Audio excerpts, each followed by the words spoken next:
Neanderthal is an insult in your language. Slow, primitive, a step below human. But here's a fact that breaks that entire idea apart. The average Neanderthal brain was bigger than yours, and the more archaeologists dig up, the clearer it becomes.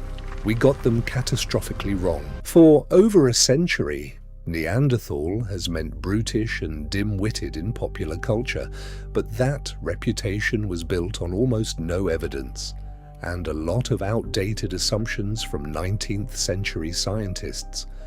Today, we're tracing what the actual bones, caves, and DNA say. The average Neanderthal brain measured around 1,600 cubic centimeters. The average modern human brain is closer to 1,350.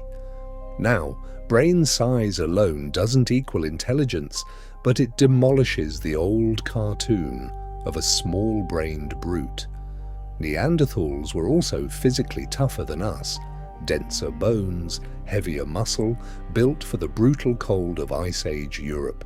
They were surviving conditions that would kill most modern humans without serious gear.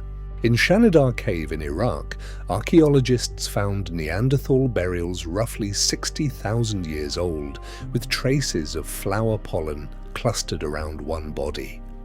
It sparked decades of debate. Did Neanderthals bury their dead with flowers deliberately, as a ritual? Even if the pollen turns out to be from burrowing rodents, as some researchers now argue, the deliberate burial itself, not leaving the body for scavengers, suggests care, memory, and possibly an early understanding of death. Neanderthals weren't just surviving, they were engineering their environment.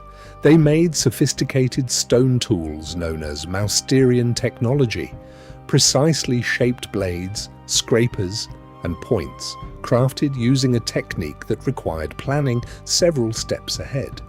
And they controlled fire, not just using it opportunistically, but maintaining hearths, cooking food, and likely using fire to harden wooden spear tips. This is not the toolkit of a mindless brute. This is engineering. In 2018, a study published in the journal Science confirmed something remarkable.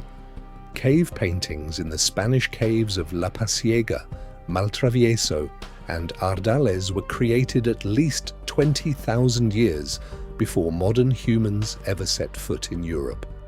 There is only one species that could have made them. Neanderthals, geometric patterns, hand stencils, red ochre pigment applied deliberately to cave walls. Symbolic thinking, something once considered uniquely, exclusively ours. In 2010, the Neanderthal genome was fully sequenced for the first time. The results stunned the scientific world. Most people of non-African descent carry between 1% and 4% Neanderthal DNA. We didn't just coexist with them, we interbred with them, and their genes are still inside us today, shaping how our immune systems respond, how we tolerate cold, even our susceptibility to certain conditions. So, if they were this capable, why aren't they still here? There's no single settled answer, and that's an honest scientific conclusion, not a dodge. The leading theories include climate change, competition for resources with incoming Homo sapiens, small and scattered populations that were vulnerable to bad luck, and possibly epidemics that incoming humans carried immunity to, which Neanderthals didn't have. Most likely, it wasn't one cause.